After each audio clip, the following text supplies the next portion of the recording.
दरम्यान संसदेच्या पावसाळी अधिवेशनाच्या पहिल्याच दिवशी अर्थात सोमवारीच वंदे मातरम विधेयक सादर केलं जाणार आहे। राज्यसभेमध्ये हे विधेयक सादर केलं जाईल।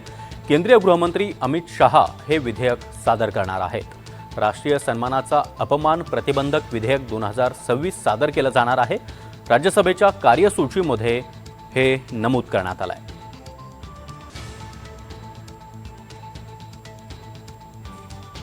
दरम्यान या वंदे मातरम विधेयकामध्ये नेमकं काय आहे पाहूयात ग्राफिक्सच्या माध्यमातून।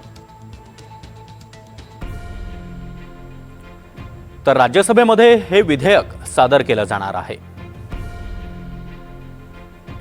अमित शहा स्वतः वंदे मातरम विधेयक मांडतील। वंदे मातरम गायन किंवा वादन करताना अपमान करणं, अडथळा निर्माण करणं दंडनीय गुन्हा असेल। दोषी आढळल्यास 3 वर्षांपर्यंतच्या तुरुंगवासाची शिक्षेची तरतूद त्यामध्ये असू शकते।